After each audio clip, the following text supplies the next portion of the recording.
So today I'm going to be interviewing an expert regarding the food shortage in Australia.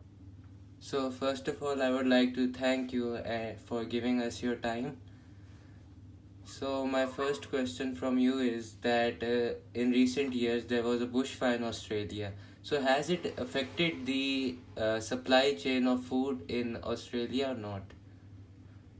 See, yes, in 2019, 2020, there was some massive bushfires in Australia, and that actually affected the entire Australia, especially the east coast.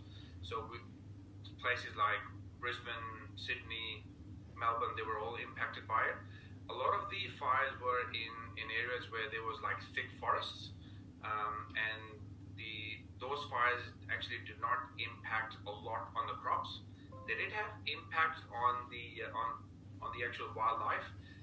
In terms of the supply chain of the food, it did have an impact because a lot of the trucks that bring in food from all these different farms to all these different shops and all these different cities, they were impacted because they could not drive through those areas which had those bushfires. But other than that, the main impact was just on like forests and animals, but the crops were not really affected that much. So because they're mostly all the farmers where they live, they ensure that there's not that many trees around the area that they get impacted by bushfires. So they strategically place the farms so they can stay safe from bushfires. So were those animals wild or was there some livestock also like cattle and these things? Yes. So livestock, yes, there is some impact because in Australia, a lot of the farmers, what they do is they allow the animals to roam free, even though they've got like boundaries, but they've got like large acreage properties, and those animals actually like roam around freely. So if they go out too far, then they can get impacted by bushfires. So they were all like livestock. Other wild animals include like kangaroos, koalas who live in the trees, lots of snakes and other bush wildlife were actually impacted by the fires. There was a lot of rescue effort that took place after the fires had ended, and some of the animals years after are still in those recovery like veterinary hospitals, and slowly they're all getting released back into the wild. So I would like to ask that did the individuals also contribute in helping the animals, because in Pakistan mostly they just leave them, they say that they're just animals so we shouldn't effort for them. Yeah, especially in Australia, there is a lot of organizations that do help animals. The big one is the RSPCA. Any impact on wildlife, that organization comes in and start helping them out. There's also like a lot of community effort as well. Any person who sees a wildlife that is injured or is on the road, they will pick them up and take them to the veterinary hospitals, and they're taken care of. A lot of the zoos also do like rescues like these as well. They have special big hospitals that have like capacity to hold a lot of animals. And any big incident like this where there's bushfires, all the zoos are prepared for an influx of animals that come in, and then they actually look after them. So it's not just the government that does things; it's also the individuals, all these volunteers. All of them help together and save the animals. So can you tell me about these floods? Have they affected the supply chain of food? Yes, so flooding has a major impact on crops because the problem is with rain you can't really control where the rain falls, right? So like you can strategically place farms in areas where there is less trees, and then it has less impact on the crops. But with rain, rain can happen anywhere, right? So and there's been a lot of rain happening, and like at the moment it's been raining for 2 weeks nonstop, and every day it's like a whole month's worth of rain falls in like one day. So anywhere from 60 to 150 mLs of rain in like a period of 24 hours. So all the soil is already wet, and any rain that falls, because it's no longer getting absorbed in the soil, it's just flooding everywhere. So it destroys crops, it blocks off the roads, it like basically the everything is just destroyed by these floods, and it has an impact on your property. It has an impact on the farmers because all the stuff that they've grown is all lost. It's all the extra money is all gone, and the other problem as well is that if over here in Australia, the insurance actually doesn't cover all the costs. What I mean by that is if there is flash flooding, then they are covered insurance-wise. However, if they're next to like a river and the river overflows the banks because of the rain, they're not covered insurance-wise. So it's like a big loss to the farmers. So at the end of the day, if there's not enough fruit or vegetables in the market, it then pushes the price of all the things up, and it's very hard for people to actually survive. So yes, flood has a major impact on food shortages and also supply chain as well.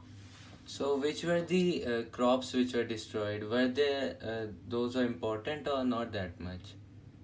Yeah, see, a lot of the stuff that gets destroyed is there's like a lot of fruit farms. Fruit farms like you've got mangoes this season, you've got peaches, you've got apples.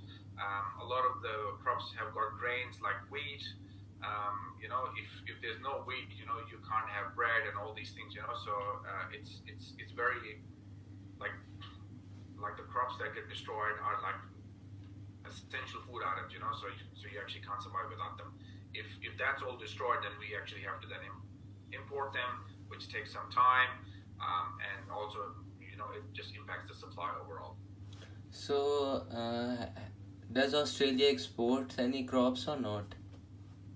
At the moment, there's not that much export going on because of a lot of the crops have been destroyed due to floods.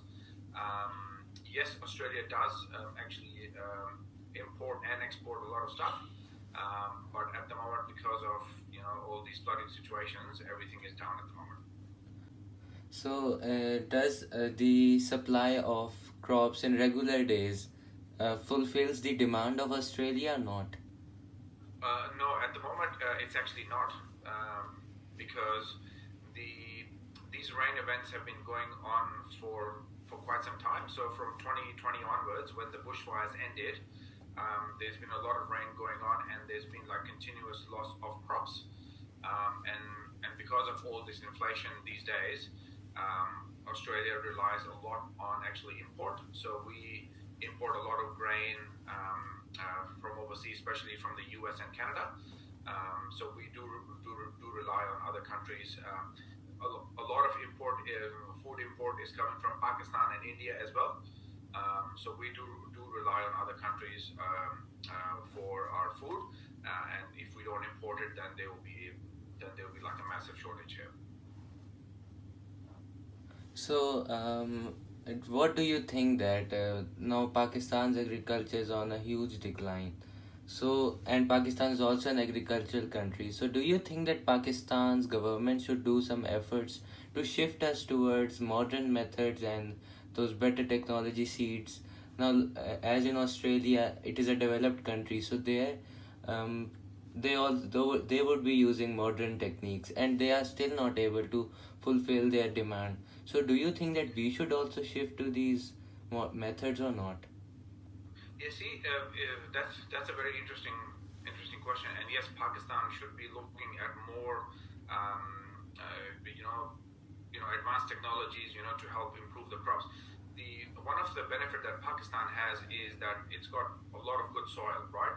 In Australia, you've only got a limited amount of good soil because most of the Australia is just desert, right? So you can't grow crops in deserts. So all these big cities around, all around the coast of Australia, especially the east coast and down south here, that's where the majority of the crops are actually grown. The rest of the country is just basically sand, and there is just no rain in the middle of Australia.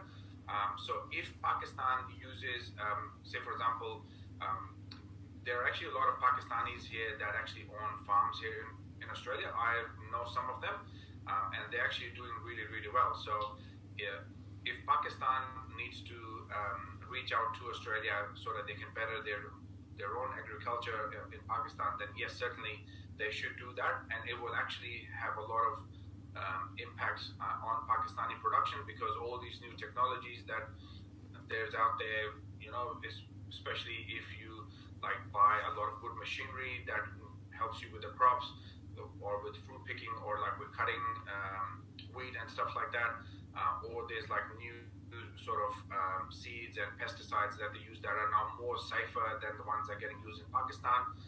They're more environmental friendly and has less impact on human health. And also because there is good soil in Pakistan, we can basically not even fulfill the requirement of Pakistan, but Pakistan can then start exporting to other countries as well, and that can bring some well-needed cash for Pakistan. Thank you so much for giving us your time, and we really appreciate that.